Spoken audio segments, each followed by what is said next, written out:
The Galactic Council's xenobiological database contained exactly 3 words to describe humans: fragile, primitive, expendable.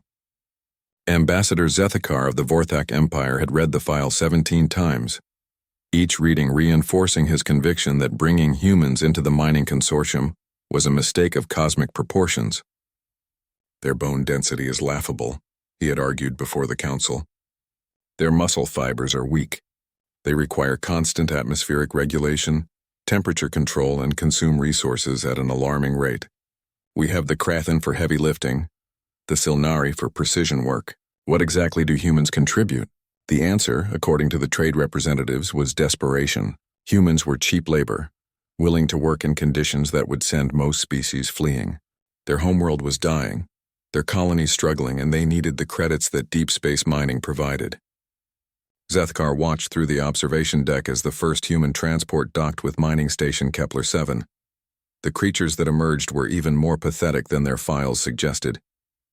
They stood barely 2 meters tall, their pale skin stretched over fragile-looking frames. No natural armor, no reinforced skeletal structure, no enhanced muscular development.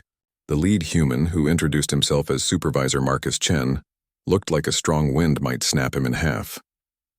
Your workers will be assigned to Level C operations, Zethkar informed Chen, his translator converting his contempt into neutral standard.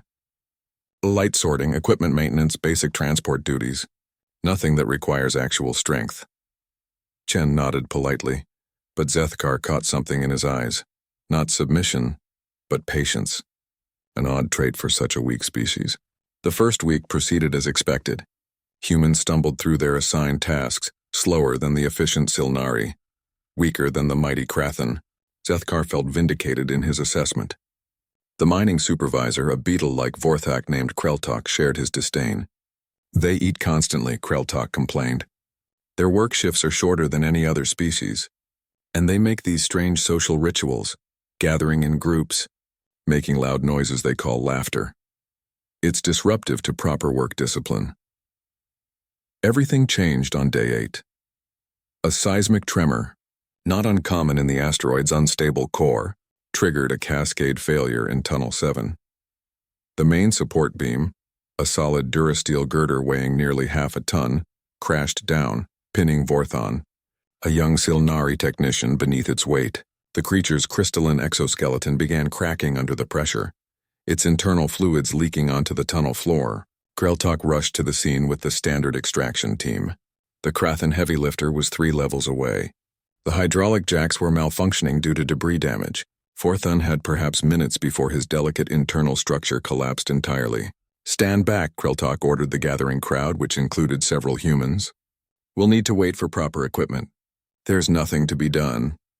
That's when Marcus Chen stepped forward. No, he said simply. Zethkar, who had arrived to assess the damage, watched in confusion as the human approached the massive girder. Chen's pale skin had flushed red, veins becoming visible along his neck and arms. His breathing had changed, becoming deeper, more controlled. Human, you will injure yourself, Kreltok warned. That beam weighs 487 kilograms. Your species' maximum lifting capacity is... Chen wasn't listening. He had positioned himself at the optimal leverage point, his hands gripping the twisted metal. For a moment, nothing happened. Then something extraordinary occurred. The human's muscle fibers began to expand visibly. His skeletal frame, which had appeared so fragile, locked into a biomechanical configuration that distributed force with ruthless efficiency. His cardiovascular system flooded his muscles with oxygen and glucose, while simultaneously dumping adrenaline into his bloodstream. His nervous system suppressed pain signals and overrode normal strength limitations. Most remarkably, his mind remained perfectly clear. With a sound that echoed through the tunnel like a war cry, Marcus Chen lifted the half-ton girder, not with machinery, not with assistance, with nothing but the fragile body that the Galactic Council had dismissed as primitive. The beam rose inch by impossible inch as every human in the vicinity rushed to pull Vorthon to safety. Chen held it there, his entire body trembling with the impossible effort, until the Silnari was clear. Only then did he allow the girder to crash back down, the impact shaking dust from the tunnel walls. Chen staggered slightly, his body beginning to shut down the emergency response systems that had just performed a miracle. Within minutes, he appeared normal again, if slightly tired. As if defying the fundamental laws of biomechanics was merely another work duty, the tunnel fell silent except for Vorthon's grateful clicking and the distant hum of life support systems. Every alien eye was fixed on the human who had just proven their species files catastrophically incomplete. Zethkar found his voice first. That's impossible. The stress calculations alone should have torn your muscle fibers. Your skeletal structure should have fractured. Our bodies have safety limits, Chen explained quietly, checking on Vorthon's condition. But they're not absolute limits. They're suggestions. When someone needs help, we can choose to ignore them. Over the following days, word spread through the station like wildfire. The humans weren't just fragile laborers. They were something else entirely. A species that could transcend their own biological limitations through sheer force of will. Their weakness was actually a sophisticated regulatory system that kept them from accidentally destroying themselves during routine activities. When survival demanded it, when others needed them, humans could become something beyond what their physiology should have allowed. The mining consortium's productivity increased by 340% within a month. Not because the humans worked harder, but because every other species began working harder in their presence. Nobody wanted to be shown up by creatures they had dismissed as fragile. Zethkar personally updated the human entry in the xenobiological database.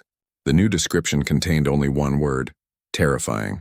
Because any species that could ignore their own limits to save others wasn't primitive at all. They were something far more dangerous. They were capable of miracles.